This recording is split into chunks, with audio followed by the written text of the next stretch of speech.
माधवं श्रीचैतन्य ईश्वरम्। ॐ नमो भगवते वासुदेवाय। ॐ नमो भगवते वासुदेवाय। ॐ नमो भगवते वासुदेवाय। హరే కృష్ణ. మనం భగవద్గీత యథాతథము 2వ అధ్యాయము సాంఖ్యయోగము గీతాసారం చెప్పుకుంటున్నాము.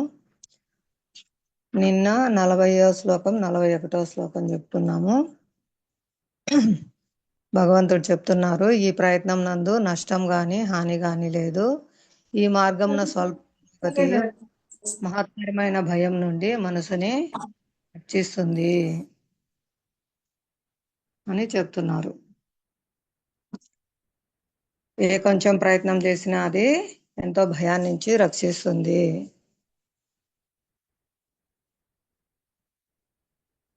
ఇక్కడ శ్రీల ప్రభుపాదుల వారు మనకు భాష్యంలో చెప్తున్నారు, ఇది కర్తకు అంటే చేసేవారి భక్తి చేసేవారికి ఏ ఒక్క శాతం చేసినా కూడా అది శాశ్వతంగా వారికి ఫలితాన్ని ఇస్తుంది. అది ఎటువంటి నష్టం లేదు, అది వారితో పాటే వస్తుంది, వారిని తిరిగి ఉత్తమ జన్మకు తీసుకెళ్తుంది. మళ్ళీ వాళ్ళు ఎక్కడైతే స్టాప్ చేశారో అక్కడి నుంచి కొనసాగించడానికి భగవంతుడు అవకాశం ఇస్తారు అని చెప్తున్నారు. ప్రభుజీ చాలాసార్లు చెప్పారు మనకు, ఎవరైనా ఫుల్ టైం డివోటీగా టెంపుల్లో చేరింటారు, చక్కగా సేవలు చేసింటారు, తర్వాత వాళ్ళు ఏదో కారణం చేత బయటికి వెళ్ళిపోయింటారు. అప్పుడు కొందరు అంటారు, వాళ్ళు అలా పూర్తిగా భౌతికంగా చదువుకోలేదు, జాబ్ చేయలేదు, అలా పూర్తిగా భక్తిలో కొనసాగలేదు, మధ్యలో ఇలా బయటకు వచ్చారు, వాళ్ళ లైఫ్ అంటే ఏమవుతుంది, వేస్ట్ అయింది కదా అన్నట్లు అంటారు. అలా ఎన్నటికీ కాదు. వాళ్ళు ఏదైతే భక్తి చేశారో అది వాళ్ళతో శాశ్వతంగా ఉంటుంది. తాత్కాలికంగా మనకు చూడడానికి వాళ్ళు ఆపేసి బయటికి వెళ్ళారు అనిపిస్తుంది, కానీ వాళ్ళు మళ్ళీ వస్తారు భక్తిలోకి. అది మనం ఈ జన్మలైనా చూడొచ్చు, లేదా నెక్స్ట్ జన్మలైన వాళ్ళకు ఎంత పర్సెంట్ చేసుకున్నారో అంత పర్సెంట్ వాళ్ళతోనే ఉంటుంది. తిరిగి వాళ్ళు భక్తిని కొనసాగించడానికి భగవంతుడు అవకాశం ఇస్తారు. ఇక్కడ దానికి ఉదాహరణగా మనకు అజామిలుని చరిత్ర చెప్తున్నారు. అజామిలుడు అదే జన్మలోనే మళ్ళీ భక్తి కొనసాగించడానికి అవకాశం పొందారు భగవత్ కరుణ వల్ల. ఆయన చిన్నప్పుడు చేసిన కొంచెం భక్తినే అతన్ని కాపాడింది. భగవంతుడు అతని చివరి కుమారునికి నారాయణ అని పేరు పెట్టుకునే బుద్ధిని ఇవ్వడము, ఆ విధంగా అతను ఆ కుమారుని ప్రేమతో నారాయణ నారాయణ అని పిలవడం ద్వారా అతను పూర్తిగా పవిత్రుడు కావడము, ఆయన మరణ సమయమందు కూడా కుమారుని మీద ప్రేమతో, భగవంతుని యొక్క ధ్యానం లేదు, భగవంతుని గురించి ధ్యాస లేదు, భగవంతుని నామం పిలుస్తున్నాననే స్పృహ కూడా లేదు ఆయనకు. కేవలం తన కుమారుణ్ణి పిలుస్తున్నాననే భావనతోనే తన కుమారుణ్ణి నారాయణ అని పిలవగానే నామానికి భగవంతునికి తేడా లేదు కాబట్టి భగవన్ నామం ఎక్కడైతే జపిస్తారో అక్కడ వెంటనే విష్ణుదూతలు ప్రత్యక్షమయ్యి యమదూతలను అడ్డుకుంటారనమాట. అలా భక్తి మనకు ఏ కొంచెం చేసినా కూడా ఎంతో రక్షణ ఇస్తుంది. భగవంతుడు మరణ సమయంలో తనను గుర్తు చేసుకునే అవకాశాన్ని కూడా మనకిస్తారు.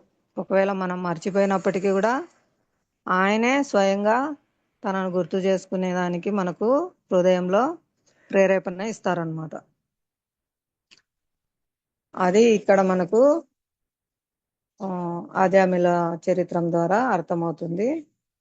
ఇంకా ఒకవేళ ఎవరైనా భౌతికమైన పనులు బాగా కరెక్ట్గా చేస్తే ఏం ఉపయోగము, అతను భక్తి చేయకపోతే అతని చేసిన శ్రమ అంతా కేవలం వృధా, శ్రమ ఏవహి కేవలం అని చెప్తారు. అతను ఎంతో కరెక్ట్గా ఉన్నాడు, చాలా బాగా చేస్తున్నాడు, మంచిగా అతని బాధ్యతలు నిర్వహించాడు, అతను మంచి ఉన్నతమైన స్థాయిలో ఉన్నారు, కానీ అవన్నీ ఏవి అతన్ని రక్షించలేవు. అవి ఈ జన్మలోనే ముగిసిపోతాయి. ఉదాహరణకు మనం నిన్న చెప్పుకున్నాం, ఒక కలెక్టర్ అయితే కలెక్టరు నెక్స్ట్ జన్మకి అతని కలెక్టర్ పోస్ట్ అతనితో రాదు, అతని డబ్బులు అతనితో రావు, అతని పదవి అధికారము మంది మార్బలము అవన్నీ కూడా అతనితో రావు. కనీసం ఈ జన్మలోనే అతను రిటైర్మెంట్ అయిపోయిన తర్వాత కూడా అతన్ని ఎవరు పలకరించే వాళ్ళు ఉండరు. కాబట్టి ఈ భౌతికమైన విషయాలన్నీ పరిపూర్ణంగా పొందినా కూడా ఏం లాభం ఉంది? అదే ఒకరు కృష్ణ చైతన్యం నందు కర్మలు చేస్తూ వాటిని పూర్తి చేయజాలకపోయినా కూడా, పతనమైనా కూడా అతనికి ఎట్టి నష్టం కలుగును? ఏం నష్టం లేదు. అవి చేసినంత వరకు అతనికి రక్షిస్తాయి, అతన్ని పూర్తిగా కాపాడుతుంది భక్తి. మళ్ళీ నెక్స్ట్ జన్మలో ఖచ్చితంగా అతను కొనసాగిస్తాడు, లేదా అదే జన్మలో కూడా మళ్ళీ అతనికి అజామిలులాగా భక్తి చేయడానికి అవకాశం వస్తుంది. కాబట్టి భక్తియుక్త సేవ వల్ల ఎటువంటి నష్టం లేదు, ఎటువంటి హాని లేదు. వారికి అది స్వల్ప పురోగతి కూడా మహత్తరమైన భయాన్ని నుంచి రక్షిస్తుంది అని ఇక్కడ మనకు భగవంతుడు ఆశ్వాసం ఇస్తున్నారు. భగవంతుని యొక్క రక్షణ మనకు తెలియజేస్తున్నారు ఇక్కడ. ఇది కృష్ణ చైతన్యంతో చేయబడు కర్మ యొక్క అద్వితీయ లక్షణము అని చెప్తున్నారు.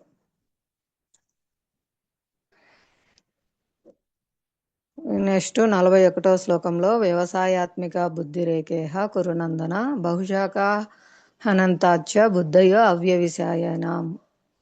ఈ మార్గం నందున్న వారు స్థిరమైన బుద్ధితో ఒకే లక్ష్యంను కలిగి ఉందురు. ఓ కురునందన, స్థిర నిశ్చయం లేని వారి బుద్ధి అనేక విధములుగా నుండును.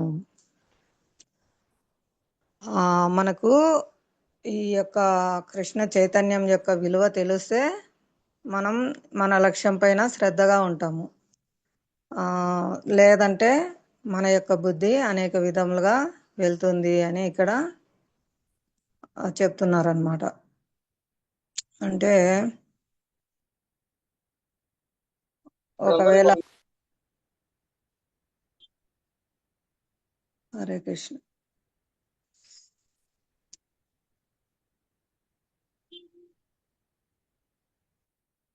హరే కృష్ణ. దానికి ఉదాహరణగా మనకు ఆచార్యులు ఏం చెప్తారంటే, ఒక చిన్న పిల్లవానికి బొమ్మకారులు వాటి మీద ఎక్కువ ఆసక్తి ఉంటుందన్నమాట. బాగా కార్లు, బైకులు అంటూ వాటన్నిటిని ఆడుకుంటూ వాటిని అంటే తనే నడుపుతున్నట్లు ఫీల్ అవుతూ అలా ఎంతో ఆసక్తితో వాటి మీద ప్రేమతో ఉంటారన్నమాట. అదే అబ్బాయి పెద్దవాడైన తర్వాత నిజమైన కారు నడిపి పొందే ఆనందం అనుభవించిన తర్వాత అబ్బాయికి ఆ బొమ్మ కార్లు ఇస్తే ఆనందపడతాడా? వాటితో ఆడుకుంటాడా? హరే కృష్ణ.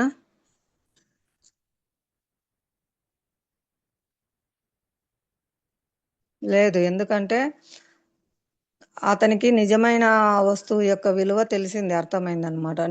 నిజమైన కారు యొక్క ప్రయోజనము, నిజమైన కారుతో అతను పొందే ఆనందము అతను అనుభవించాడు.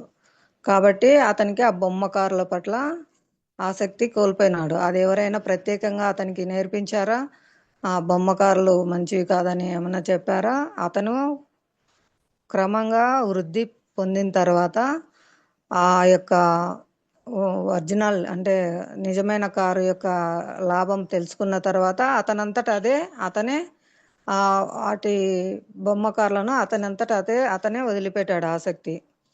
అలాగే కృష్ణ చైతన్యంలో పురోగభివృద్ధి కూడా మనము ఆచార్యుల నిర్దేశంలో చేస్తూ చేస్తూ చేస్తూ ఉంటే ఒకనాటికి ఈ భౌతికమైన విషయాల పట్ల ఆసక్తి అదే తగ్గిపోతుంది. ఒకరేం మనకేం పరీక్షగా అంటే బలవంతంగా మనం వదిలిపెట్టాల్సిన అవసరం లేదు. ఎప్పుడైతే ఉన్నతమైన రుచి పొందుతారో అధమమైన వాటిని వాళ్ళంతట వాళ్ళే వదిలేస్తారనమాట. అది ఇక్కడ వ్యవసాయాత్మిక బుద్ధి అని చెప్తున్నారు. అంటే కృష్ణ చైతన్యం నందు సంపూర్ణంగా నెలకొని ఉండుట. అవ్యవసాయనం అంటే కృష్ణ చైతన్యంలో లేని వారి యొక్క అని చెప్తున్నారు. ఎప్పుడైతే మనం స్థిరంగా ఉండమో అప్పుడు మన బుద్ధి రకరకాలుగా వెళ్తుంది. దానికి నిన్న ఉదాహరణ చెప్పుకున్నాము. ఒక అబ్బాయి చక్కగా చదువుకొని ఎగ్జామ్స్ రాయాలి, కానీ అతను టీవీ చూడడము, సెల్ ఫోన్ ఆడుకోవడము, ఇతర పిల్లలతో కలిసి ఆడుకోవడము వంటివన్నిటి మీద ఆసక్తి పెంచుకొని చదువు నిర్లక్ష్యం చేయడం వల్ల అతను ఎగ్జామ్స్లో ఫెయిల్ అవుతాడు. అలా ఎవరైతే తమ లక్ష్యం మీద శ్రద్ధ లేకుండా ఉంటారో వారి యొక్క బుద్ధి అనేక విధాలుగా మనల్ని భౌతికమైన విషయాలు ఆకర్షిస్తూ ఉంటాయన్నమాట. ఆ విధంగా అతని లక్ష్యాన్ని చేరుకోలేరు. ఇది ఎప్పుడు మనకు తెలుస్తుందంటే ఈరోజు క్లాస్లో కూడా చెప్పారు కదా, ఈ మోహం నుంచి ఎలా బయటపడతారంటే శాస్త్రాలను శ్రద్ధగా అధ్యయనం చేయడము, ఆచార్యుల నుంచి శ్రద్ధగా శ్రవణం చేయడము, ఆచార్యులు చెప్పిన శ్రద్ధగా శ్రవణం చేయడము, ఈ శాస్త్రాలను శ్రద్ధగా అధ్యయనం చేయడం ద్వారా మనము స్థిరంగా నెలకొంటాము. ఈ మోహం నుంచి బయటపడి భగవంతుని పట్ల, భక్తుల పట్ల, భక్తియుక్త సేవ పట్ల ఆసక్తి పెంచుకుంటాము. ఈ ఆసక్తి అనేది ప్రతి ఒక్కరికి ఉంటుంది, అది ఎవరు కోల్పోరు అనమాట. శూన్యం కావడం అంటూ ఉండదు అని చెప్పారు ఈరోజు క్లాస్లో. ఉదాహరణకు ఈరోజు క్లాస్ అంతా భరత మహారాజు గురించి నిన్న చెప్పుకున్నాం కదా. భరత మహారాజు వారి లక్ష్యం నుంచి ఎలా క్రమంగా జింక పట్ల జాలి మమకారంతో ఎలా దాని పట్ల అనురాగం పెంచుకొని ఎలా లక్ష్యం నుంచి పక్కకు వెళ్ళారు. అది భావస్థాయిలో ఉన్న వ్యక్తి. కాబట్టి మాయ ఏ క్షణంలో అయినా మనల్ని పడగొట్టడానికి, పతనం చేయడానికి సిద్ధంగా ఉంటుందన్నమాట. భక్తుల సాంగత్యంలో ఉంటే అదే భరత మహారాజు వారికి, అయ్యా మీరు మొత్తం ప్రపంచాన్నే భరతవర్షం ప్రపంచ చక్రవర్తి మీరు వదిలిపెట్టి వచ్చారు ఎందుకోసం? భగవత్ సేవ కోసం, భగవంతుని పొందడం కోసం. అలాంటిది మీరు ఇప్పుడు ఈ జింక పట్ల మమకారం పెంచుకుంటున్నారు అని ఆయనకు తెలియజేసేవారు. కాబట్టి మనకు భక్తుల సాంగత్యం చాలా ముఖ్యమైంది. భక్తులు మనకు మన యొక్క స్థితి తెలియజేస్తూ మనల్ని సరైన మార్గంలో నడిపిస్తూ ఉంటారు. అందుకే ఇక్కడ ఆచార్యులు దయ ద్వారా మాత్రమే మనకు భగవంతుని దయ లభిస్తుందని చెప్పబడింది అన్నమాట. ఆధ్యాత్మిక ఆచార్యుడు సంతృప్తి చెందుట ద్వారా దేవాది దేవుడు కూడా సంతృప్తి చెందును. నా భక్తుడైన వారు నా భక్తుడు కాదు అర్జున, నా భక్తులకి భక్తులైన వారే నా భక్తులు అని స్వయం భగవానుడు పద్మపురాణం నందు చెప్పారు. దానికి ఉదాహరణగా మనము ఒక అబ్బాయి వాళ్ళ తండ్రి పెద్ద కోటీశ్వరుడు లేదా ప్రధానమంత్రి అట్లా అనుకుంటే, ఆ అబ్బాయికి మనం నచ్చిన స్వీట్ కానీ నచ్చిన బొమ్మ కానీ తీసుకొని వెళ్ళిస్తే అబ్బాయి ఎంతో సంతోషిస్తారు. వెళ్ళి వాళ్ళ నాన్నకు చెప్తాడనమాట, ఈయన నా కోసం ఈ స్వీట్ తీసుకొచ్చారు, ఈ బొమ్మ తీసుకొచ్చారు అని ఎంతో ఆనందపడిపోతే చెప్తారనమాట. ఆ అబ్బాయి యొక్క ఆనందం చూసి ఆ తండ్రి మన పట్ల సంతృప్తి చెందుతారు. అది పెద్ద విలువైన వస్తువు ఏం కాకపోవచ్చు, కానీ ఆ అబ్బాయి దాని పట్ల సంతృప్తి చెంది ఆనందం వ్యక్తపరిచేసరికి ఆ తండ్రికి ఆ అబ్బాయి ఆనందాన్ని చూసి మన పట్ల సంతృప్తి కలుగుతుంది. అలా భగవంతునికి తన భక్తులకు సేవ చేస్తే భగవంతుడు ఎంతో సంతోషిస్తారు. అది భగవంతుని సంతృప్తి పరిచేంత పెద్ద కానుక కాకపోవచ్చు మనం చేసే సేవ, కానీ తన భక్తుని సంతృప్తి పరచడం ద్వారా అది భగవంతుని సంతృప్తి పరుస్తుంది, మన పట్ల భగవంతుని అనుగ్రహం ప్రసరించడానికి కారణమవుతుంది అన్నమాట. కాబట్టి భక్తుల సేవ చాలా ముఖ్యమైనది ఇక్కడ మనకు. ఈ విధంగా ఆధ్యాత్మికాచార్యుడు మనల్ని మన యొక్క స్థితిని అనుసరించి మనల్ని కృష్ణ చైతన్యం నందు వర్తించినట్లుగా మనకు నిర్దేశాలు ఇస్తారు. ఆచార్యులు చాలా నైపుణ్యం గలవారు. ప్రతి ఒక్క వస్తువును, ప్రతి ఒక్కరిని ఎలా సేవలో ఉపయోగించాలో వారికి చక్కగా తెలుసు అన్నమాట. కాబట్టి వారి వారి స్థాయిలను అనుసరించి వారిని చక్కగా సేవలో నియుక్తం చేస్తారు ఆచార్యులు. ఆ విధంగా వారి నిర్దేశంలో మనము వర్తించడం ద్వారా మనం పూర్ణత్వాన్ని పొందుతామన్నమాట. ఇదే ఇక్కడ మనకు తెలియజేశారు. ఇంకా ఇది కేవలం సిద్ధాంతపరమైన జ్ఞానం కాదు, విజ్ఞానం కూడా ఆచరింపదగినదై ఉండవలను. మనకు శ్రీల ప్రభుపాద వారు ఎంతో దయతో ఇవంతా ఆచరణాత్మకంగా ఇచ్చారనమాట ఇస్కాన్లో. ఎవరు తెలిసినా తెలియకపోయినా, శాస్త్రం తెలిసినా తెలియకపోయినా, కేవలం ఇస్కాన్లో ప్రభుపాద వారు ఏదైతే పెట్టినారో అవన్నీ మనం ఆచరించడం ద్వారా ఖచ్చితంగా మనము మన యొక్క సమయాన్ని, మన యొక్క బుద్ధిని, మన యొక్క శరీరాన్ని అన్నిటిని కూడా సేవలో ఉపయోగిస్తాం. మనస వాచ కర్మన ఆ విధంగా మనం పూర్ణత్వాన్ని, అత్యున్నత పరిపూర్ణత స్థితి కంట, మహామూలు పూర్ణత్వం కూడా కాదు, మానవ జీవితం యొక్క అత్యున్నత పరిపూర్ణత స్థితికి చేరగలడు. ఇది చెప్తున్నారనమాట. దీనికి మనకు శ్రద్ధ, సాధు సంఘ, భజన క్రియ, అనర్థ నివృత్తి, నిష్ఠ, రుచి, ఆసక్తి, భావ, ప్రేమ అనే దశలు క్రమక్రమంగా దాటుతూ కృష్ణ ప్రేమ స్థాయికి చేరతారనమాట. ఈ శ్రద్ధ అనేది కలిగిన వారు భక్తుల సాంగత్యంలో చేరుతారు. భక్తుల సాంగత్యంతో కలిసి భజన, కీర్తన, కృష్ణ కథా శ్రవణం అవన్నీ చేస్తారు. ఆ విధంగా అనర్థ నివృత్తి దశ దాటగలుగుతారు అన్నమాట. హరే కృష్ణ. ఇంకా ఏమైనా మీకు నిన్న చర్చించుకునే విషయాలు గుర్తున్నా, మీకు తెలిసినవి, మీరు ఆచార్యుల నుంచి విన్నవి చెప్పండి. చాలా ముఖ్యమైన శ్లోకాలు. హరే కృష్ణ మాతాజీ. విజయలక్ష్మి మాతాజీ చెప్తారా మీరు?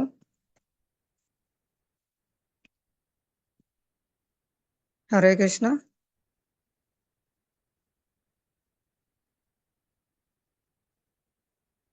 ఓకే, తర్వాత 42, 43 శ్లోకాలు భావం భాష్యమైన చదవండి.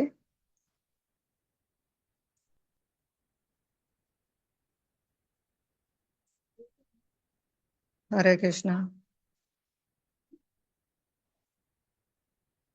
ఓకే, ఎవరైనా చదవండి.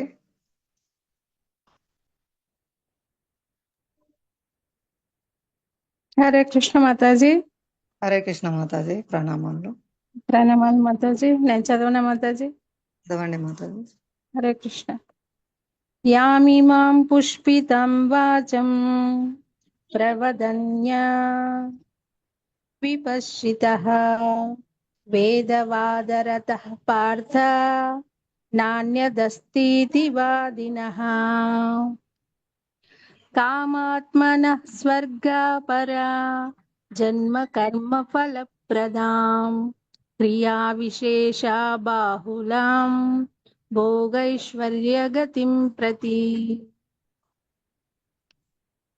అనువాదం మాతాజీ. అల్పజ్ఞులు స్వర్గలోక ప్రాప్తి, ఉత్తమ జన్మ, అధికారం వంటి వాటిని పొందుట కొరకు వివిధ రకములైన కావ్య కర్మలను ఉపదేశించు వేదములలోని మృదు మధురమైన వాక్కులచే అధికంగా ఆకర్షించబడుదురు. ఇంద్రియ భోగమును మరియు సంపన్న జీవితమును కోరువారు దానికి మించినది మరొకటి లేదని చెప్పుదురు. భాష్యము. సాధారణముగా జనులు మందమతులై ఉందురు. అజ్ఞానం చేత వారు వేదములలోని కర్మకాండ విభాగములోని కామ్య కర్మల పట్ల అధికముగా ఆసక్తిని పొందుదురు. మదిర, మగువ, భౌతిక వైభవములు పుష్కలంగా లభించు స్వర్గలోకములలోని సుఖ జీవితమును అనుభవించుటకు కావలసిన ఇంద్రియ భోగ కార్యముల కంటేను మరేది వారికి అవసరం లేదు. అట్టి స్వర్గలోక ప్రాప్తికి అనేక రకములైన యజ్ఞములు, ముఖ్యంగా జ్యోతిష్టమ యజ్ఞములు వేదములలో ప్రతిపాదించబడెను. నిజమునకు స్వర్గలోక ప్రాప్తిని కోరుకొని వారెవరైనను అట్టి యజ్ఞములను తప్పక ఆచరించి తీరవలనని చెప్పబడెను. కానీ అల్పజ్ఞులు అదే వేద విజ్ఞానముకు సంపూర్ణ ఉద్దేశము అని భావించుదురు.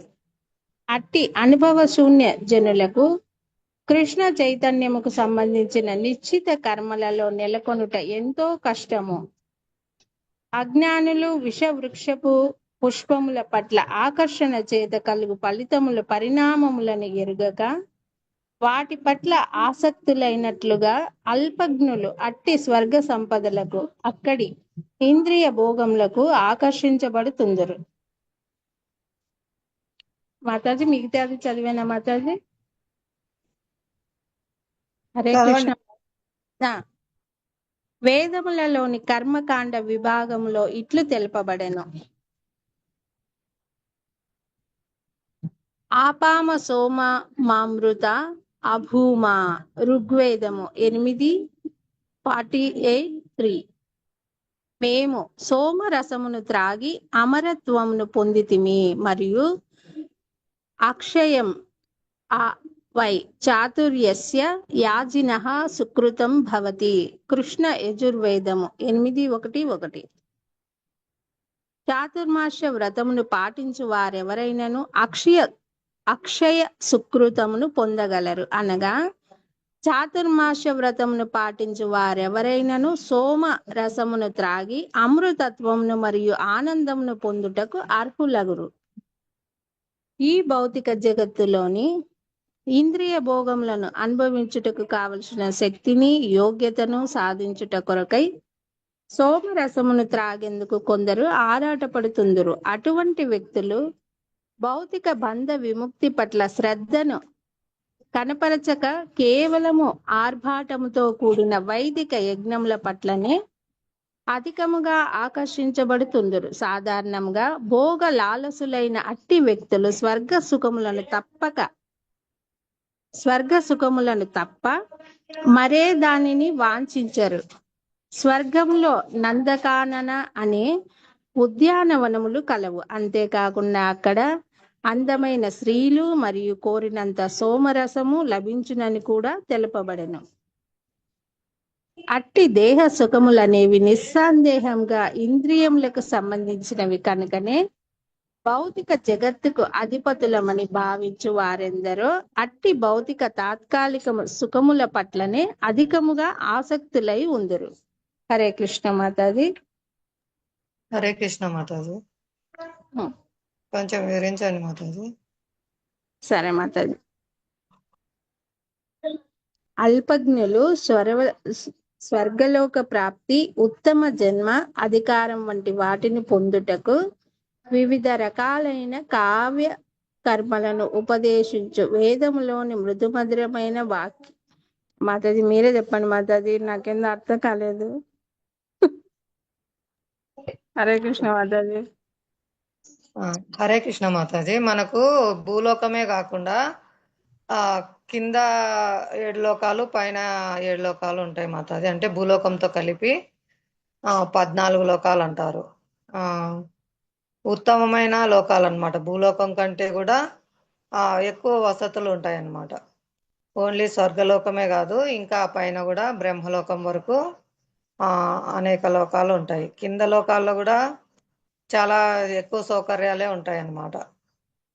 కానీ ఈ వేదాలు ఉన్నత లోకాలకు వెళ్ళాలని చెప్తాయి, కానీ వాటికి మీరు మోసపోవద్దు, ఇంకా దానికంటే ఉన్నతమైంది ఆధ్యాత్మిక జగత్తు ఉంది అని ఇక్కడ మనకు భగవంతుడు తెలియజేస్తున్నారు. ఎందుకంటే జీవుడు భోగవాంఛతో వచ్చినాడు కాబట్టి ఎక్కువ ఇంకా భోగించాలా అని ప్రయత్నం చేస్తారు, కానీ ఎక్కడ ఆనందం అనేది దొరకదనమాట. అతనికి చివరికి నిరాశ మిగులుతుంది.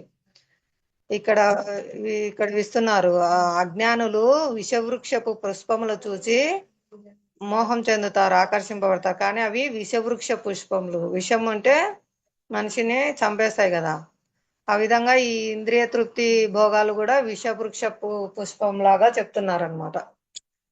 మనం ఇంతకుముందు చెప్పుకున్నాం కదా, మనము పందులను చూసి అసహించుకుంటాం, వాటి జీవనం ఎంత అసహ్యకరంగా ఉంది, మురికాలువలో దొల్లుతున్నాయి మలమూత్రాల్లో అని దానిలో స్థితిని చూసి మనం అసహించుకుంటాం. అంటే కొంచెం మనం ఉన్నత స్థితిలో ఉన్నాం, మానవ జన్మ పొందినాం కాబట్టి. కానీ మనల్ని చూసి దేవతలు అసహించుకుంటారు. మలమూత్రాల శరీరాల్లో, రక్తమాంస శరీరాల్లో ఉండారు, చీచి వీళ్ళు ఎలా జీవిస్తున్నారు ఈ శరీరాల్లో అని భూమిపైన కాలు కూడా పెట్టరంట వాళ్ళు. ప్రత్యక్షమైనప్పటికీ పైనే ఉండి వరాలు ఇస్తారు. కానీ అటువంటి దేవతా శరీరాలు కూడా వైకుంఠంలోని స్త్రీ పురుషుల శరీరాలతో పోలిస్తే కప్పల్లాగా ఉంటారంట ఈ స్వర్గం వాసులు. అప్సరసలు, రంభ, ఊర్వశి, మేనక అని చెప్తా ఉంటారు కదా, స్వర్గలోక అప్సరసలు అని. వీళ్ళందరూ కూడా వైకుంఠ వాసుల ముందర కప్పల్లాగా ఉంటారంట. అంటే ఒకరి స్థితి కంటే ఇంకా ఉన్నతమైన స్థితికి వెళ్ళే కొద్దీ వాళ్ళకంటే తక్కువ స్థితి వాళ్ళ పట్ల వాళ్ళకు తేడా తెలుస్తుంది. అంటే మనం ఉండే స్థితికి పందులకు మనకు తేడా తెలుస్తుంది. కానీ మనకంటే ఉన్నత స్థితిలో ఉన్న దేవతలకు మన స్థితి ఘోరమైందిగా తెలుస్తుంది. మలమూత్రాల శరీరాల్లో వీళ్ళు ఎలా ఉన్నారు అని. అలాగే దేవతా శరీరాలు కూడా తుచ్చమైనవి. వైకుంఠ వాసులది సచ్చిదానంద విగ్రహాలు. ఈ స్వర్గంలో అనేక సుఖభోగాలు అనుభవించినా కూడా వాళ్ళు తిరిగి వాళ్ళ యొక్క పుణ్యరాశి అయిపోతానే వాళ్ళు మళ్ళీ తిరిగి భూలోకంలో జన్మ తీసుకోవాలన్నమాట. అక్కడే ఏం శాశ్వతంగా ఉండడానికి లేదు. ఇవన్నీ కూడా దుఃఖాలయాలే. బ్రహ్మలోకంలో కూడా మరణం ఉంది. ఉమ్, బ్రహ్మ చెప్తాడు కదా హిరణ్యకశిపుడు, మరణం లేకుండా వరం అడిగితే, నాయనా నాకే మరణం ఉంది, మరణం లేకుండా వరం నేనెలా ఇచ్చేది, నాకు అది సాధ్యం కాదు అని చెప్తారు. మనం చాలాసార్లు వింటాము శివుని మెడలో బ్రహ్మ కపాలాలు ఉన్నాయని. అంతమంది బ్రహ్మలు మారుతూ ఉంటారనమాట. కానీ కాలపరిమితి ఎక్కువ ఉండొచ్చు, కానీ వాళ్ళకు కూడా మరణం అనేది ఉంది. అక్కడ కూడా జన్మ మృత్యు జరా వ్యాధులు అనే కష్టాలు ఉన్నాయి. కేవలం ఈ మానవ జన్మలోనే మనము ఈ కష్టాల గురించి చక్కగా అర్థం చేసుకొని వీటి నుంచి బయటపడడానికి ఈ కలియుగ ధర్మమైన హరినామ సంకీర్తన చేస్తూ సులభంగా మనము ఆధ్యాత్మిక జగత్తుకు చేరుకోవచ్చు అనమాట ఇదే జన్మలోనే. అంత మంచి అవకాశం మనకు భగవంతుడు ఇచ్చారనమాట. అదే ఇక్కడంతా చెప్పింది. ఇది ఒక్కటి మనం గుర్తుపెట్టుకోవాలి, ఈ భౌతిక జగత్తు దుఃఖాలయం, అశాశ్వతం. ఎటువంటి ఉన్నత లోకాలకు వెళ్ళినా కూడా జన్మ మృత్యు జరా వ్యాధులు ఉన్నాయి, పతనం తప్పదు. ఇన్ కేస్ స్వర్గలోకాల నుంచి కూడా వాళ్ళు అక్కడి నుంచి వెళ్ళలేరు గోలోకము. వాళ్ళు మళ్ళీ మానవ జన్మ పొంది హరినామ సంకీర్తన చేసి వెళ్ళాల్సిందే అనమాట. అందుకే వాళ్ళు ఈ కలియుగంలో మామూలుగా మానవుల దగ్గరికి వరం ఇవ్వడానికి వచ్చినప్పుడు భూమి మీద కాలు కూడా పెట్టని వాళ్ళు ఈ కలియుగంలో జన్మ తీసుకొని వెంటనే హరినామం చేసి గోలోకం వెళ్ళాలని కూడా వాళ్ళు ఆకాంక్షిస్తారంట. చూడండి ఎంత ఉన్నతమైన అవకాశం మనకు వచ్చింది. కాబట్టి భగవంతుడు ఇక్కడ మనకు చెప్తున్నారు, అటువంటి మృదు మధురమగు వాక్కులచే ఆకర్షింపబడవద్దు అని ఇక్కడ మనకు నెక్స్ట్ శ్లోకంలో కూడా తెలియజేస్తారనమాట. ఎందుకు వీటిని కోరుకుంటారు, వాటి నుంచి మనం ఎలా బయటపడాలనేది ఇంకా వచ్చే శ్లోకాల్లో మనకు చెప్తా వస్తారు. ఎవరైనా 44 చదువుతారా? 44 శ్లోకం భావం భాష్యం.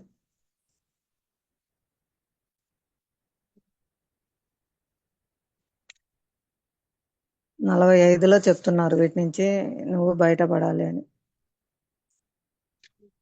ఓకే, చదవండి 44. హరే కృష్ణ. హరే కృష్ణ మాతాజీ, దండవత్ ప్రణామములు. కృష్ణ దండవత్ ప్రణామం మాతాజీ. భోగైశ్వర్య ప్రసక్తానం తయా ప్రహృత చేతసాం వ్యవసాయాత్మిక బుద్ధి సమాధౌ న విధీయతే. శ్లోకం యొక్క అనువాదం.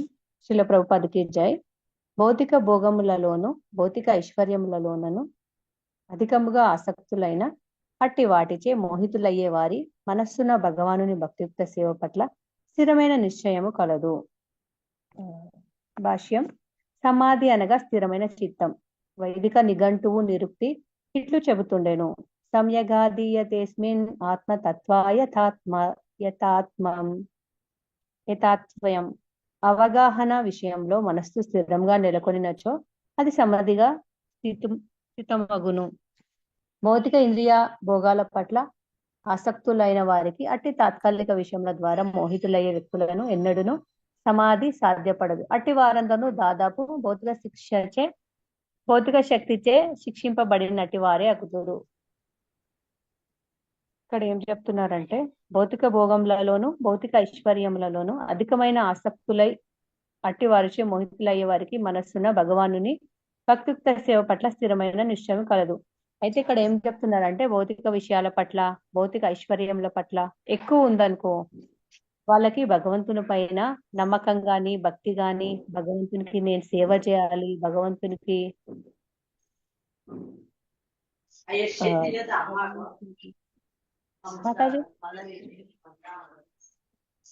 అయితే భౌతిక ఆలోచనల పట్ల గాని భౌతిక విషయంల పట్ల గాని ఇట్లా భౌతిక విషయాల పట్ల గాని భౌతిక ఆలోచనల పట్ల గాని ఎవరైతే ఉంటారో వాళ్ళకి భగవంతుని పైన మనస్సు గాని, భగవంతుని పూజించాలని, భగవంతునికి సేవ చేయాలని గాని, భగవంతునికి భోగు పెట్టాలని అట్లాంటి ఆలోచన గాని, భగవంతుని పైన స్థిరమైన నమ్మకం అనేది కలగదు అని చెప్తున్నారు.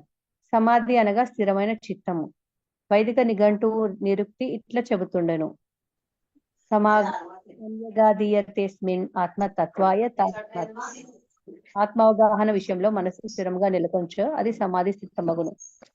అంటే ఆత్మ యొక్క అవగాహన మనస్సులో స్థిరంగా ఉన్నచో అది సమాధి స్థితమగును అని చెప్తున్నారు. అయితే భౌతిక ఇంద్రియాల పట్ల ఆసక్తులైన వారికి అతి తాత్కాలిక విషయంలో పట్ల మోహితులయ్యే వ్యక్తుడుకు ఎన్నడూ సమాధి సాధ్యపడదు. అయితే భౌతిక ఇంద్రియాల పట్ల, భౌతిక ఇంద్రియాలు అంటే కోరిక, నాకు ఇది కావాలి అది కావాలి అని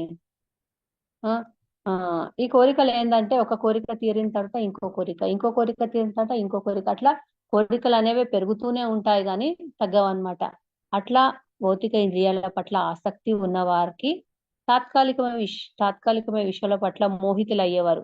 ఇప్పుడు మోహితులు అంటారు కదా వాళ్ళందరినీ, భౌతిక విషయాల పట్ల ఆలోచించడం కానీ, భౌతిక భోగంల గురించి కానీ, భౌతిక ఐశ్వర్యంల గురించి కానీ, భౌతికంగా ఇంద్రియాల పట్ల కానీ వీళ్ళందరినీ మోహితులు అయ్యే వ్యక్తులను ఎన్నడూ సమాధి సాధ్యపడదని చెప్తున్నారు అనమాట. సమాధి ఎవరికి సాధ్యపడుతుందంటే ఆత్మ యొక్క అవగాహన ఎవరికైతే ఉంటుందో వాళ్ళ మనస్సు స్థిరంగా ఉంటుంది. అటువంటి వారు సమాధి స్థితి చేరుతారని చెప్తున్నారు అనమాట. అట్టి వారందరూ దాదాపు భౌతిక శక్తితో శిక్షింపబడినట్టి వారే అని అగుదురు అనమాట. అయితే ఇంతకుముందు చెప్పుకున్నాం కదా, ఎవరైతే సమాధి స్థితికి సాధ్యపడ్డారో భౌతిక విషయాల పట్ల తాత్కాలిక విషయాల గురించి మోహితులయ్యేవారు ఎవరైతే సమాధి స్థితిలో ఉండరో వారందరికీ భౌతిక శక్తిచే, అంటే భౌతికంగా ఆలోచించేవారు కావచ్చు, భౌతిక ఇంద్రియాల పట్ల మోహం చెందిన వారు కావచ్చు, భౌతిక ఐశ్వర్యముల గురించి ఆలోచించేవారు కావచ్చు, ఇట్లా వీళ్ళందరూ ఉన్నారు కదా, వాళ్ళకి భౌతికంగానే వాళ్ళకి శిక్ష కూడా ఖచ్చితంగా శిక్ష ఉంటుందనే చెప్తున్నారు అనమాట. అంటే వాళ్ళందరూ భౌతిక శక్తిచే శిక్షింపబడినట్టు వారే అవుతారు అని చెప్తున్నారు. Hare Krishna Mataji, thank you. తప్పుగా అంటే తెలియకుండా ఏదైనా చెప్తే మాత్రం క్షమించండి మాతాజీ. హరే కృష్ణ. హరే కృష్ణ. ధన్యవాదాలు మాతాజీ, చక్కగా చెప్పినారు. హరే కృష్ణ మాతాజీ, దండవత్. హరే కృష్ణ మాతాజీ, చెప్పండి. హరే కృష్ణ మాతాజీ. మాతాజీ ఇది 2వ అధ్యాయం 44 శ్లోకం కదా మాతాజీ?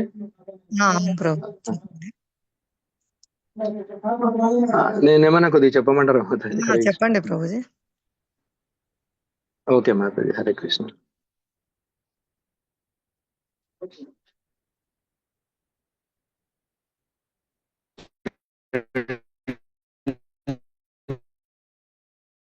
అధ్యాయము గీతాసారము 4వ శ్లోకం. భోగైశ్వర్య వ్యవసాయాత్మిక గుణ్యతే. అనువాదము: ఇంద్రియ భోగానికి, భౌతిక సంపత్తికి అమితముగా అనురక్తులై అటువంటి వాటిచే మోహితులయ్యే వారికి వారి మనస్సులలో భగవానుని భక్తియుక్త సేవ పట్ల స్థిర నిశ్చయము కలుగదు. శ్రీల ప్రభుపాదుల వారికి జై. అనువాదము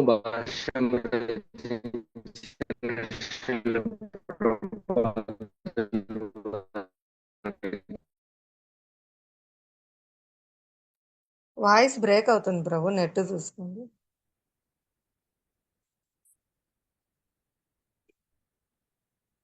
హరే కృష్ణ. ఇక్కడ భగవంతుడు కృష్ణుడు భోగకరమైన విషయాలు యందు ఆసక్తుడు కాదు. మాతాజీ వినిపిస్తుందా మాతాజీ? కట్ అవుతుంది. అప్పుడు కట్ అవుతుందా? బయట పెట్టాను మాతాజీ. భగవంతుడు కృష్ణుడు నేరుగా చెప్తున్నాడు, వేదాలలో చెప్పినట్టు ఇంద్రియ భోగకరమైన విషయాల యందు ఆసక్తుడు కాకు అని ఉపదేశం చేస్తున్నానంటే, అంటే భగవంతుడు చెప్తున్నాడు నేను చేస్తున్నానంటే భక్తి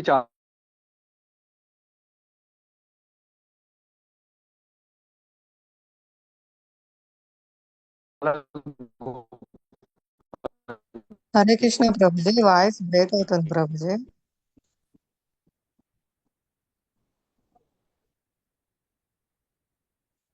ఆ భక్తికి భోగేశ్వరములు అనేట ప్రతిబంధకం భగవంతుడు కృష్ణుడు ఈ మాతాజీ రావటం లేదా మాతాజీ? ఒకసారి వస్తుంది, ఒకసారి రావడం. అవునా మాతాజీ? ఒకసారి మళ్ళీ లాగిన్ అవుతాను మాతాజీ. హరే కృష్ణ. ఓకే, మనకు ఇక్కడ సమాధి స్థితి ఒకటి ఇచ్చారు, కోరికల గురించి ఇచ్చారు, ఇంద్రియ తృప్తి పట్ల ఆసక్తి అని. మరి జీవాత్మలు వ్యక్తిత్వం కలవారు, వారి కోరికలు నశించిపోతాయా?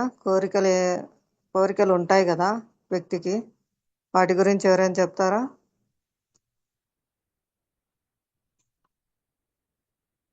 కార్యకలాపాలు ఉంటాయి జీవాత్మ వ్యక్తి,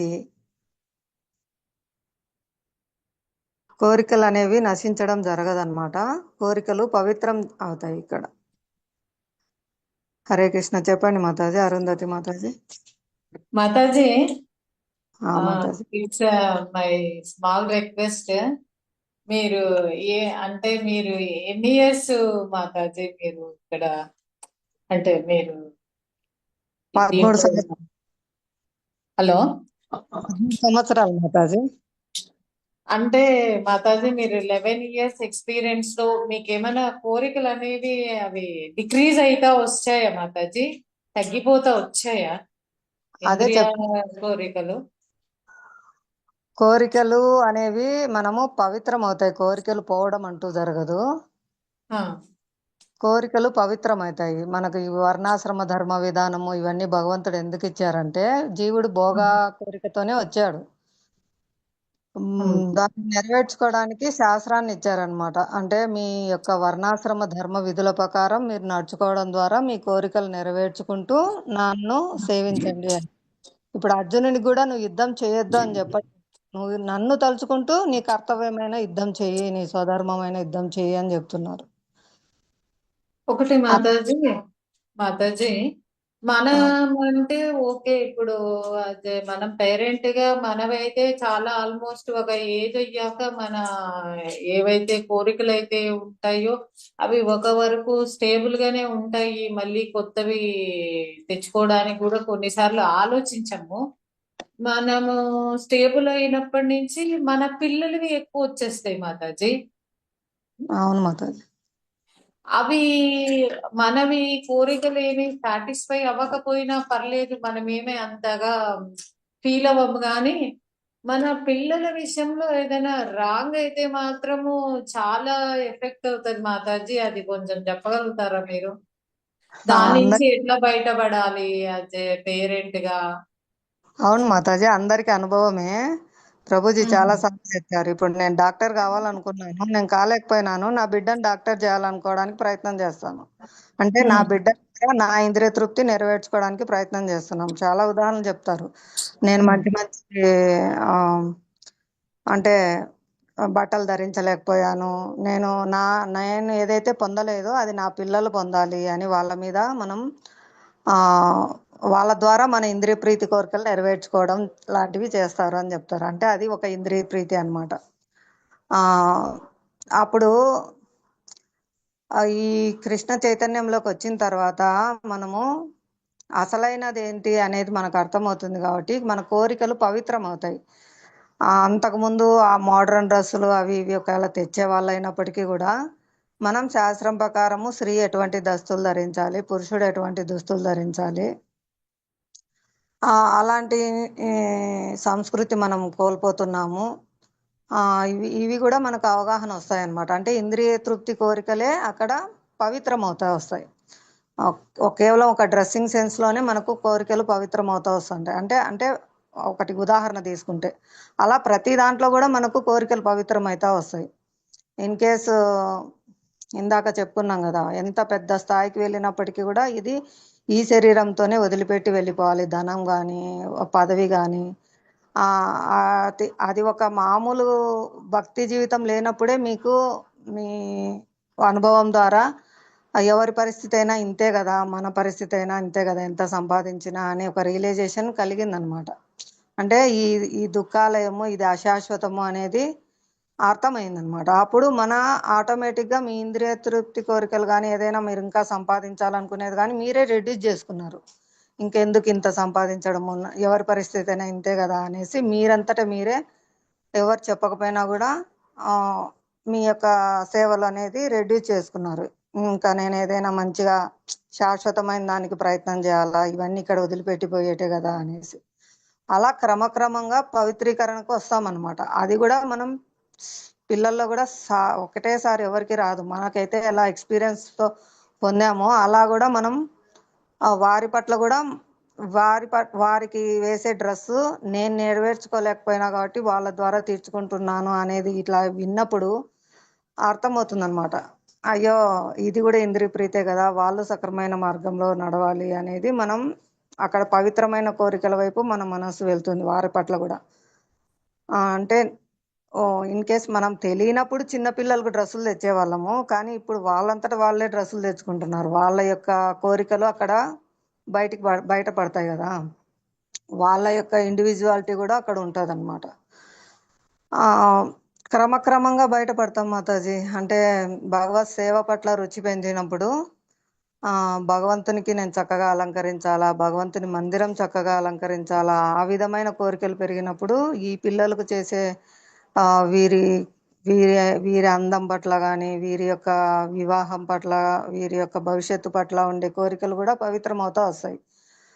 చక్కగా భగవంతునికి సమర్పించిన బట్టలు ఇవ్వాలి, భగవంతునికి సమర్పించిన నగలు ఇవ్వాలి, ఒక మంచి సాంప్రదాయమైన కుటుంబంలో అబ్బాయిని చూసి వివాహం చేయాలి, వాళ్ళు సాంప్రదాయబద్ధంగా వాళ్ళ జీవితాన్ని నడుచుకోవాలి. అలా మన కోరికలు వాళ్ళ పట్ల కూడా కొంచెం పవిత్రీకరణ స్థితికి వస్తాయన్నమాట. అంటే మన ఇంద్రియ ప్రీతిని వాళ్ళపైన రుద్దకుండా శాస్త్రంలో ఏం చెప్పబడింది, ధర్మబద్ధంగా ఏం చేయాలి, మన బాధ్యత ఏంటి, అంతవరకు మాత్రమే వస్తాయన్నమాట. పద్మజ మాతాజీ కూడా ఎగ్జాంపుల్ తను అనుభవించారు తన అమ్మాయి పెళ్లిలో. చిన్న చిన్న విషయాలు కూడా నేనేమన్నా సరిగా చేయలేకపోయానా అని మాతాజీ బాధపడ్డారనమాట. లేదు, అమ్మాయి సంతృప్తిగా ఉంది, అందరూ సంతృప్తిగా ఉన్నారు, నేనెందుకు ఏమైనా తప్పు చేశానా, ఎందుకు సంతృప్తి చెందట్లేదు అని అంటే తర్వాత తను రియలైజ్ అయ్యారు. లేదు, ఇది కాదు, నేను చేసినంత వరకు బాగా చక్కగా చేశాను. ప్రభుజీ క్లాసులు వినిన తర్వాత అందుకు ఇవన్నీ ఆర్కెస్ట్రా డ్యాన్సులు, అమ్మా నాన్నలతో డ్యాన్సులు, అబ్బాయి అమ్మాయిలతో డ్యాన్సులు అలా చేపించి ఫోటోషూట్లు ముందే చేసి అవన్నీ అసభ్యకరంగా టీవీలలో అక్కడ ప్రొజెక్టర్ చేయడము, వాటిని చూసి ఆశీర్వదించడానికి వచ్చిన వాళ్ళు కూడా తిడతారనమాట. వీళ్ళు చూడు పెళ్ళికి ముందే ఎట్లా తీయించుకున్నారో, వీళ్ళకి బుద్ధి లేదు, తల్లిదండ్రులకు బుద్ధి లేదు అని ఆశీర్వదించడానికి వచ్చిన వాళ్ళందరూ అక్కడ శాపనార్థాలు పెట్టిపోతారు. ఇవన్నీ తెలుసుకున్న తర్వాత ఇవన్నీ మనం చేయకపోవడమే మంచిదైంది. మనం చక్కగా పద్ధతి ప్రకారం చేసాము, మన పిల్లలు భగవంతుని దయ వల్ల మనం చెప్పినట్లు విన్నారు, నాకు ఇప్పుడు చాలా సంతృప్తికరంగా ఉందని మాతాజీ చెప్పారు. హరే కృష్ణ. ఇక్కడే ఉన్నారు పద్మజ మాతాజీ.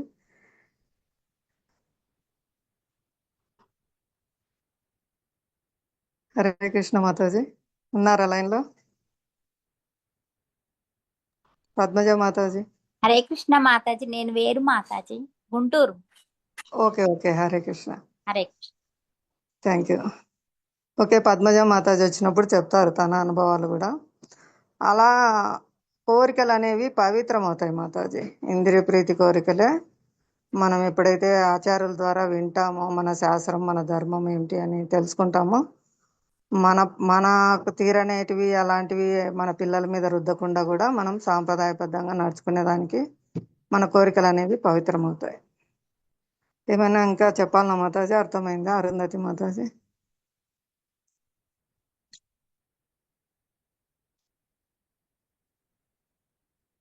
హరే కృష్ణ. హరే కృష్ణ మాతాజీ. చెప్పండి మాతాజీ. మ్యారేజ్ వాళ్ళ అలాంటివి నాకు కూడా పెద్ద ఇష్టం ఉండదు మాతాజీ. అవి మామూలుగా నేను ఇక్కడ రాకపోయినా అలాంటివి అయితే చేసేదాన్ని కాదు. అది కాదు కానీ యాక్చువల్ గా మనం కూడా తొందరగా వాళ్ళ రెస్పాన్సిబిలిటీస్ ఏవైతే ఉన్నాయో మనం కంప్లీట్ చేసుకొని మనము మొత్తం తృప్తిగా అందులో చేరాలి అంటే గనక వీళ్ళు తొందరగా వీళ్ళ రెస్పాన్సిబిలిటీస్ తీసుకోవాలి అంటే గనక మనం దానికి పేరెంట్ గా మన పిల్లలకి ఎలా ఒక వే చూపియాలి అనేది అంటే నా ఉద్దేశము. అంటే ఇప్పుడు మధ్యలో ఎటు ఇటు వెళ్తా ఉంటారు, అప్పుడు మనకి ఎక్కువ టైం తీసుకుంటది వాళ్ళని మళ్ళీ కరెక్ట్ దారిలో పెట్టడానికి. మాతాజీ, అది ప్రార్థన చేయాలి, వాళ్ళ ప్రార్థన చేయాలి. వీలైనంత వరకు మన ప్రవర్తన వాళ్ళు చూస్తారు. మనల్ని చూసే వాళ్ళు నడుచుకుంటారు. ఆ ఆ, ఓకే. పిల్లలు కూడా మనం చెప్పిన దానికి యాక్సెప్టబుల్ గా ఉండి వాళ్ళు కొంచెం ఏంటంటే వాళ్ళ మెంటల్ గా వీక్ అయినప్పుడు మనం ఏ విధంగా సపోర్ట్ చేయాల్సి ఉంటది దానికి అని నేను అడుగుతా ఉన్నాను మాతాజీ. అదే మాతాజీ, మనం క్లాసులు ఎక్కువ వింటే వాళ్ళకి ఏం అవసరం, ఏం చెప్పాలి, వాళ్ళని చక్కగా నిదానంగా టెంపుల్కి తీసుకెళ్ళడం. మీరు తీసుకెళ్లారు కదా, అక్కడ వాతావరణం చూసి, ఆ కీర్తన చూసి వాళ్ళే ఆకర్షింపబడతారు. ఎక్కడ ప్రశాంతత అనేది దొరుకుతుంది మనకు అనేది క్రమక్రమంగా వాళ్ళకి అర్థమవుతుంది. వాళ్ళకి చక్కగా ప్రార్థన చేసి ప్రసాదం పెట్టడము, వాళ్ళు చక్కని ప్రసాదాలు తీసుకొని అలా టెంపుల్కి వస్తూ అన్- భక్తిలో ఉంటే అంటే వాళ్ళ మనం సరే మాతాజీ, కొంత మా ఫ్రెండ్స్ అడిగారనమాట ఈ విషయం గురించి నన్ను. ఆ, అందుకు నేను మిమ్మల్ని అడుగుతా ఉన్నాను మాతాజీ. అవును మాతాజీ, ఇది ఎంత కాబట్టి ప్రాక్టికల్ గా వాళ్ళని తీసుకురావాల్సిన అవసరం ఉంది. వాళ్ళతో చిన్న చిన్న సేవలు చేపించడము, వాళ్ళతో పూలు తెప్పించడము, పండ్లు తెప్పించడము, వాళ్ళ చేతితో కడిగి పెట్టించడము, ఆ చిన్న చిన్నవిగా వాళ్ళతో సేవలు చేపించడము, అలాగే వాళ్ళకి మంచి ప్రసాదాలు, నచ్చిన ప్రసాదాలు చేసి పెట్టడము, టెంపుల్ కి పరిచయం చేయడము. అలా వాళ్ళని క్రమంగా టెంపుల్ కి తీసుకెళ్తుంటే ఆ కీర్తనలో పాల్గొంటారు, వాళ్ళకి టేస్ట్ అనేది పొందుతారు అనమాట. అలా వాళ్ళు క్రమక్రమంగా మెంటల్ స్ట్రెస్ నుంచి అన్నిటి నుంచి కూడా బయటకు వస్తారు. ఇది ఏది ఒక్క రోజుతో సాధ్యమే కాదు, అది నిరంతర కృషి అనేది ఉండాలన్నమాట. అంటే చాలా మంది పేరెంట్స్, మా ఫ్రెండ్స్ అడిగిన క్వశ్చన్ ఇది మాతాజీ. అలాంటి టైంలో మనము వాళ్ళకి మెంటల్ గా ఎలా సపోర్ట్ చేయాలి మనము యాజ్ ఎ పేరెంట్? అంటే ఇప్పుడు కొందరు పిల్లలు ఏంటంటే ఇట్లా గుడికి రాకుండా ఉన్నప్పుడు వాళ్ళకి ఇంట్రెస్టింగ్ టాపిక్ ఏదో ఒకటి, మనం వాళ్ళకి అట్రాక్ట్ అయ్యే టాపిక్ ఏదో ఒకటి చెప్తే గానీ వాళ్ళు మన సైడ్ డైవర్ట్ అవ్వరు. మాతాజీ, ఇది ఒక సైన్స్. ఇదేదో భక్తి అనేది మూఢ విశ్వాసం కాదు. ఆ ప్రాక్టికల్స్ అన్ని చెప్పాలన్నమాట వాళ్ళకి, ఎలా జరుగుతుందని. కొన్ని అట్రాక్టివ్ పదాలతో కూడా చెప్పాలి మాతాజీ. ఇది ఒక సౌండ్ థెరపీ అన్నమాట. నేను చాలా సార్లు చెప్పాను. సౌండ్ థెరపీ అనేది ఇప్పుడు మామూలుగా బయటకు వెళ్ళినా కూడా మనము ఈ వైద్యం చేస్తున్నారు కదా, రకరకాల వైద్యాలు. సౌండ్ థెరపీ కూడా ఒకటి అన్నమాట. ఆ వేవ్స్ రకరకాలంటే చిన్న స్లోగా స్టార్ట్ అయిపోయి ఒక వేవ్ కు వెళ్తారనమాట. వాళ్ళది వినడం ద్వారా వాళ్ళ మెంటల్ పీస్ అనేది ఆ సౌండ్ ద్వారా వాళ్ళకు నియంత్రింపబడుతుంది. ఇది మనం ఇక్కడ ప్రాక్టికల్ గా చేస్తారనమాట. ఈ ట్రాన్సిడెంటల్ సౌండ్, హరే కృష్ణ మహామంత్రం. ఇక్కడ కూడా మనం స్లోగా స్టార్ట్ చేస్తారు, క్రమక్రమంగా స్పీడ్ పెరుగుతూ ఉంటది. అది మన పైన చాలా ప్రభావం చూపిస్తుంది. భౌతికమైన సౌండ్ కూడా కాదు ఇది. చాలా అద్భుతమైన, అంటే ట్రాన్సిడెంటల్ సౌండ్. ఇప్పుడు ఉదాహరణకు ఉదయమే మనం ఎర్లీ మార్నింగ్ ఒక మంచి మెలోడీ విన్నామంటే అది మన పైన చాలా మంచి ప్రభావం చూపిస్తుంది. రోజంతా ఆ మంచి మెలోడీ హమ్ చేసుకుంటూ మనం అంటే ఆ రోజు లీడ్ చేస్తాం ఏదైనా పనులు. అదే ఉదయము ఒకటి చెడు వార్త విన్నా, ఎవరైనా మనల్ని గొడవ పడి తిట్టినా మన మూడ్ ఆఫ్ అవుతుంది. లేదా మనం ఒక చెడు పాట విన్నాం అనుకోండి, ఏదైనా ఒక ర్యాంప్ పాట విన్నాం అనుకోండి, ఆ రోజు అంతా అదే నోటికి వస్తుంటుంది. ఏంటి ఈ రోజు ఈ పాట నోటికి వస్తుంది అనుకుంటాం మనం. అంటే మన చెవులు రిసీవర్స్ ఇంద్రియాల్లో చాలా ఎక్కువ యాక్టివ్ గా పనిచేస్తాయి అన్నమాట. ఉదయం మనం ఏదైతే వింటామో అది రోజు మీద ప్రభావం ఉంటది. ఉదయాన్నే మంగళహారతి, మనకు కీర్తన అవన్నీ ఇచ్చారు, జపము ఇవన్నీ. అంటే ఆ రోజు ఉదయం మనం భగవన్ నామ స్మరణతో మన మంచి సౌండ్ థెరపీ, ఈ విధంగా మనం మంచి సౌండ్ వినడం ద్వారా ఆ రోజంతా మనకు ఆ చైతన్యం అనేది మన మీద ప్రభావం చూపిస్తూ ఉంటది. ఎట్లా అయితే ఉదయం ఒక చెడు పాట వింటే అదే నోటికి తెలియకుండా వస్తుందో, అలా ఉదయం మనం ఈ మంచి ఆధ్యాత్మిక శబ్ద ప్రకంపనాలు వినడం ద్వారా మన చెవులు బాగా రిసీవర్స్ చేసుకుంటాయి. కాబట్టి నిద్రలో కూడా యాక్టివ్గా ఉంటాయి అన్నమాట చెవులు. అన్ని ఇంద్రియాలు రెస్ట్ తీసుకుంటాయి, కానీ చెవులు యాక్టివ్గా ఉంటాయి. ఏదైనా చిన్న శబ్దమైనా కూడా మెలకువ వస్తుంది. అంటే చెవులు మనకు చాలా యాక్టివ్ అన్నమాట. అందుకే శ్రవణం మనకు ముఖ్యమైనది ఇచ్చారు. శ్రవణం చాలా ఇంపార్టెంట్. ఎప్పుడైతే ఈ భగవన్ నామం కానీ శ్రద్ధగా వింటారో అది వాళ్ళ మీద చాలా ప్రభావం చూపిస్తుంది అనమాట. కాబట్టి ఉదయాన్నే మంచిగా ఇంట్లో అయినా కీర్తన, ప్రభుపాదుల వారి వాయిస్ చాలా పవిత్రమైన వ్యక్తుల ద్వారా, కాబట్టి ఉదయాన్నే ఆ వాయిస్ వినడం ద్వారా, కీర్తన వినడం ద్వారా వాళ్ళ లైఫ్ తెలియకుండానే చెవులు రిసీవ్ చేసుకొని లోపలికి వెళ్తాది అనమాట. వాళ్ళు అదే హమ్ చేసుకుంటారు. అలాగే వాళ్ళ చైతన్యం కూడా మార్పు వస్తుంది అనమాట. వాళ్ళకి తెలియకుండానే ఈ హరే కృష్ణ మంత్రం కూడా వాళ్ళ నోటికి వచ్చేస్తుంది. ఏదైతే ఉదయం వింటారో అది ఎక్కువ ప్రభావం ఉంటుంది అనమాట.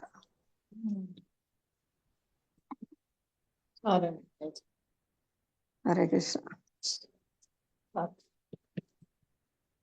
చెప్పండి ప్రభు. సతీష్ ప్రభుజీ. హరే కృష్ణ మాతాజీ, దండవత్ ప్రణామం. హరే కృష్ణ, దండవత్ ప్రణామం. ఇది 2వ అధ్యాయము గీతాసారము 44వ శ్లోకం మాతాజీ. భోగైశ్వర్య ప్రసక్తానాం తయాపహృత చేతసాం వ్యవసాయాత్మిక బుద్ధి సమాధౌన విధీయతే. అనువాదము భాష్యము రచించిన శ్రీల ప్రభుపాదుల వారికి జై. అనువాదము: ఇంద్రియ భోగానికి, భౌతిక సంపత్తికి అమితముగా అనురక్తులై అటువంటి వాటిచే మోహితులయ్యే వారి మనస్సులలో భగవానుని భక్తియుక్త సేవ పట్ల స్థిర నిశ్చయము కలుగదు. భగవంతుడు కృష్ణుడు ఇక్కడ చెప్తున్నాడు మాత ఈ శ్లోకంలో, వేదాలలో చెప్పినట్టి ఇంద్రియ భోగకరమైన విషయాల యందు ఆసక్తుడు కాకు అని ఉపదేశం నేను చేస్తున్నానంటే, ఇక్కడ నేను చెప్పేది ఏమిటంటే భక్తి చాలా గొప్పది. ఆ భక్తికి ఈ భోగేశ్వర్యములు అనేటటువంటివి ప్రతిబంధకములు. భక్తికి ప్రతిబంధకము ఏమిటి అన్న విషయము భగవంతుడు కృష్ణుడు ఈ శ్లోకంలో వర్ణిస్తున్నాడు మాతాజీ. భక్తికి ప్రతిబంధకము అన్న విషయాన్ని అర్జునుడికి భగవంతుడు కృష్ణుడు ఉపదేశిస్తున్నాడు. అర్జునుడి ద్వారా మనందరికి కూడా తెలుపుతున్నాడు మాతాజీ ఈ శ్లోకం యొక్క అర్థము. ఎందుకు అని అంటే, ఈ జీవితంలో అత్యంత ప్రధానమైనటువంటిది భక్తి. ఆ ప్రధానమైనటువంటి భక్తిని మనము అవలంబించాలంటే భగవంతుని యొక్క నిర్దేశకత్వములో వర్తించాలి అని అంటే మనకు భగవంతుని యందు ఆకర్షణ ఉండాలి అని చెప్తున్నారు. ఆ ఆకర్షణ ఎక్కడ కలుగుతుంది? మనకు ఇప్పుడు భగవంతుని మీద ఆకర్షణ కలగాలంటే ముందు మనకు ఆ ఆకర్షణ మన మనసులో కలుగుతుంది. ఈ భౌతిక ప్రపంచంలో ఉండేటటువంటి వ్యక్తికి మనస్సునందు 2 భావములు కలుగుతాయని చెప్తున్నారు మాతాజీ. ఒకటి ఆకర్షణ, రెండవది మోహము. ఆకర్షణ, మోహము 2 దగ్గర ఒకటే మాతాజీ, ఒకటే శబ్దాలు అవి. అంటే దగ్గర అనుభవాలు కూడా, అనుభూతి కూడా ఒక్కటే, ఆకర్షణ మోహం. కానీ అనుభవాలు మాత్రం వేరు ఉంటాయని చెప్తున్నారు. ఆకర్షణ, మోహము అంటే, ఇప్పుడు ఆకర్షణ గురించి మనం విశ్లేషిస్తే, ఆకర్షణ అంటే ఒక వస్తువు పైన ప్రారంభపు సమయము తర్వాత దానిపైన కోరిక కలుగుతుంది అనమాట. అయితే మరలా రెండవసారి ఆ వస్తువుని వీక్షించిన తర్వాత ఆ కోరిక మరింత బలపడుతుంది. మరలా 3వ మారు కూడా వీక్షిస్తే ఆ వస్తువుని దాని యందు విపరీతమైన కోరిక కలుగుతుంది అని చెప్తున్నాను ఇక్కడ. తద్వారా అది మోహంకు దారి తీస్తుంది అనమాట. ఫస్ట్ ఆకర్షణ అవుతుంది, అది మాటికి మనం చూసి దాని మీద కోరిక పెరిగి దాని మీద ఆ కోరిక బలమైనప్పుడు అది మోహంకు దారితీస్తుందని చెప్తున్నారు. అంటే ఆకర్షణ మొట్టమొదట చూపు ద్వారా, స్పర్శ ద్వారా, ఆగ్రహించుట ద్వారా, రుచి చూచుట ద్వారా కలుగుతుంది అనమాట. అంటే ఆ సందేశాలు ఆ ఈవెంట్ బట్టి అన్నమాట. కానీ మోహం అనున్నది మరలా చేయడం వల్ల కలుగుతుంది అని చెప్తున్నారు ఇక్కడ. ఈ 2 ఆకర్షణ, మోహము మనస్సునందే నిక్షిప్తమై ఉంటాయని కూడా చెప్తున్నారు అనమాట. అయితే ఇక్కడ భగవంతుడు కృష్ణుడు చెప్తున్నట్టు స్థితి ఏమిటంటే సమాధి స్థితి గురించి భగవంతుడు కృష్ణుడు మాట్లాడుతున్నాడు అని చెప్తున్నారు. వ్యవసాయాత్మిక బుద్ధి గురించి, అవ్యవసాయాత్మిక బుద్ధి గురించి మాట్లాడుతున్నాడు భగవంతుడు. వ్యవసాయాత్మిక బుద్ధి అంటే స్థిరమైన బుద్ధి. స్థిరమైన బుద్ధి అంటే ఏంటి అంటే భగవంతుని యొక్క ఆధ్యాత్మిక గురువు యొక్క సంతృప్తి కోసం కార్యాచరణ చేయాలనేటువంటి దృక్పథంతో ఏదైతే మనం వర్తిస్తామో దానిని వ్యవసాయాత్మిక బుద్ధి అంటారనమాట. దానిలో వర్తిస్తూ సమాధి స్థితిని పొందడం. సమాధి అంటే స్థిరమైనటువంటి మనస్సు. ఆ స్థిరమైనటువంటి మనస్సునందు సంకల్ప వికల్పములు త్వరగా త్వరగా కలుగుతాయని చెప్తున్నారు. అంటే ఆ స్థిరమైన మనస్సు కలగనటువంటి వాళ్ళకి సంకల్పము వికల్పం రెండు త్వరగా జరిగిపోతాయి అన్నమాట. ఎంత త్వరగా సంకల్పం చేస్తారో అంత త్వరగా వికల్పం కూడా చేసేస్తారు. అంటే స్థిరమైన బుద్ధి లేని వాళ్ళు, అంటే అవ్యవసాయ బుద్ధి ఉన్నవాళ్ళు. దీనికి కొన్ని ఉదాహరణలు ఇచ్చారు మాతాజీ. అంటే ఇప్పుడు అంటుంటారు కొంతమంది, నేను ఈరోజు నుంచి జపం చేస్తాను అంటారు. ఎంత త్వరగా అది జపం చేస్తాను అంటారో అంతే త్వరగా ఈరోజు చేశాను కదా, రేపటి నుంచి చేయను అని అంటారు అనమాట. అంటే సంకల్పాలు వికల్పం రెండు త్వరగా జరుగుతాయి అలాంటి మనస్తత్వం గల వ్యక్తులలో. అయితే రెండో ఉదాహరణ తీసుకుంటే ఏమంటారంటే, కొంతమంది అంటారు, నేను మందిరానికి ఎవరైనా వెళ్తుంటే నేను కూడా వస్తాను అంటారు. అంతలోనే లేదండి కుదరటం లేదు, నేను రాను అంటారు. ఏదో ఒకటి గుర్తొస్తుంది వాళ్ళకి, ఏదో భౌతికంగా ఏదో పనులు ఉంటాయి, దానివల్ల చెప్తారు రాము అని. ఇది కూడా ఈ సంకల్పము వికల్పంకి ఉదాహరణ. అంటే త్వరగా జరుగుతాయి ఇక్కడ కూడా. ఇప్పుడు ఎవరింట్లోనే సత్సంగం ఉంటుంది, సత్సంగం ఉండిచ్చినప్పుడు వాళ్ళకి పిలిచినప్పుడు వస్తామంటారు, తప్పకుండా వస్తామంటారు, అంతలోనే కుదరట్లేదు అంటారు అన్నమాట. ఇది కూడా సేమ్ అవ్యవసాయాత్మిక బుద్ధి.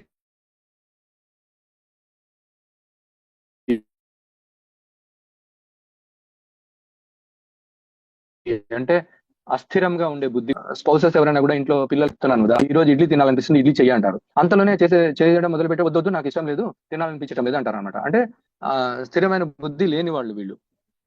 అంటే సంకల్పము వికల్పము రెండు త్వరగా జరిగిపోతుంటాయి వాళ్ళలో.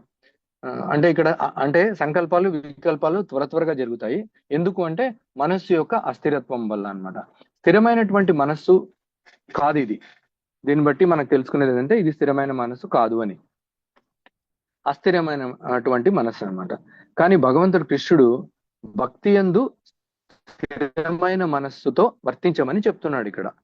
ఒకసారి నేను భక్తి చేస్తాను, ఒకసారి నేను భక్తి చెయ్యను అని చెప్పేటటువంటి బుద్ధితో వర్తించద్దు అని చెప్తున్నాడు భగవంతుడు.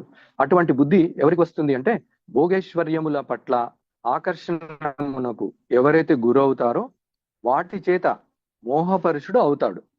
అటువంటి వాళ్ళకి బుద్ధి అంటే కలగదనమాట. భక్తి చేయడానికి వాళ్ళకి బుద్ధి కలగదు ఎవరైతే భోగేశ్వర్యముల పట్ల ఆకర్షణ ఉంటుందో వాళ్ళకి.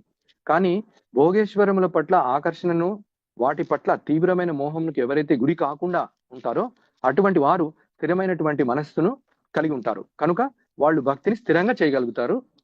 ఆత్మను అర్థం చేసుకోవటంలో మనస్సు లగ్నమైతే దానిని సమాధి అంటారనమాట. ఆ మనస్సును ఎవరైతే అంటే మనస్సులో ఎవరైతే ఆత్మ గురించి అర్థం చేసుకుంటారో అటువంటి వారిని సమాధి స్థితిలో ఉన్నారు అని చెప్తారనమాట. అయితే మొట్టమొదట నేను ఈ శరీరాన్ని కాదు ఆత్మను అని తెలుసుకోవటం, అది మొదటి మెట్టు అన్నమాట. నేను శరీరాన్ని కాదు ఆత్మ అనేది మొట్టమొదట మెట్టు. ఆ తెలుసుకున్నటువంటి సిద్ధాంతాన్ని అభ్యాస రూపముగా మార్చడం రెండవ మెట్టు. అంటే తెలుసుకున్న తర్వాత ఏదైతే మనం రోజు ఎక్సర్సైజ్ చేస్తామో అది రెండవ మెట్టు అని చెప్తున్నారు ఇక్కడ.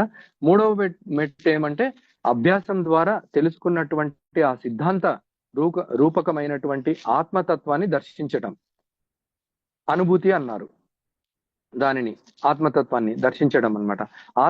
ఆత్మతత్వాన్ని దర్శించిన తర్వాత ఆత్మ యొక్క ధర్మం ఏమిటో దాని యందు నియుక్తం కావటం నాలుగో మెట్టు అని చెప్తున్నారు. ఇక్కడ 4 మెట్ల దగ్గర చెప్పారు. ఒకటి మొట్టమొదటి మెట్టు వచ్చి నేను శరీరాన్ని కాను ఆత్మని.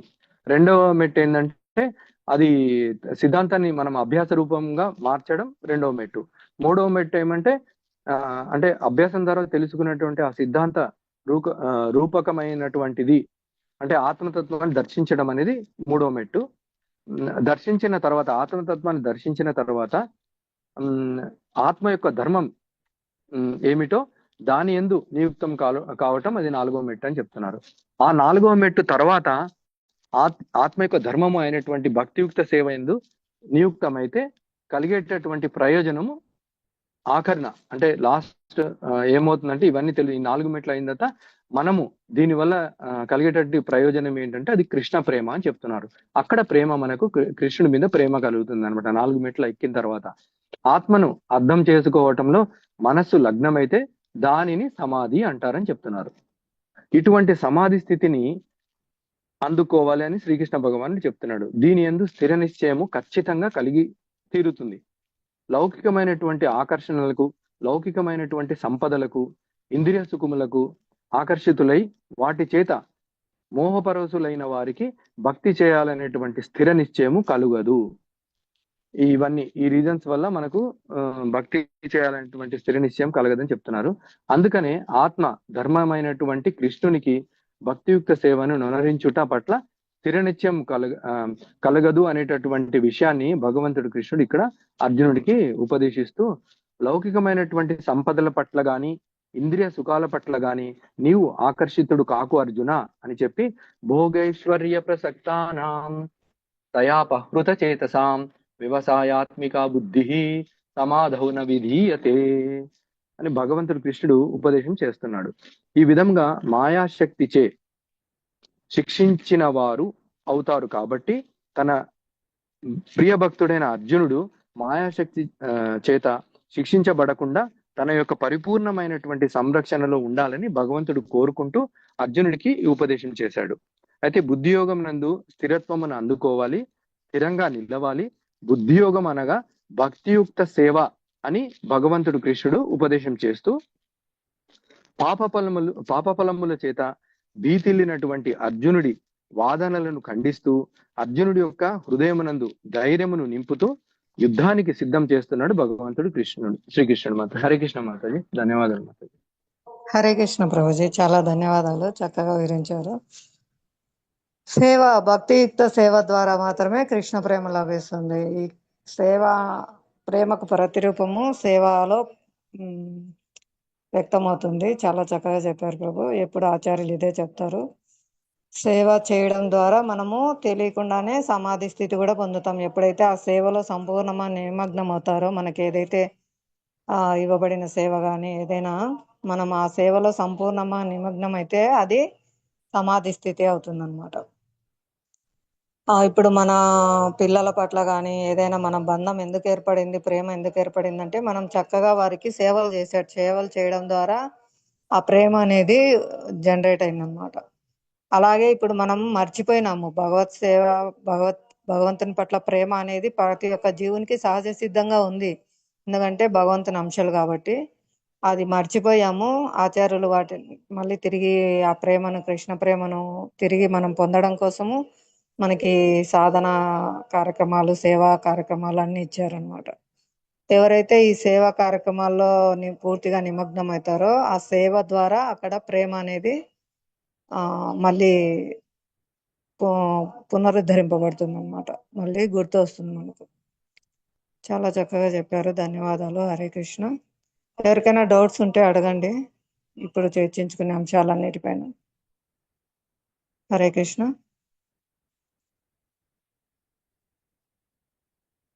హరే కృష్ణ. జై శ్రీమద్ భగవద్గీత యథాతథంకు జై. శ్రీమాన్ మధురేష్ ప్రభుజీకి జై. శ్రీల ప్రభుపాదకి అనంత వైష్ణవ బృందకి జై. నామాచార్య ఠాకూర్ కి జై. సమావేశ భక్త బృందకి జై. సమావేశమైన బృందకి జై. సమావేశమైన బృందకి జై. హరే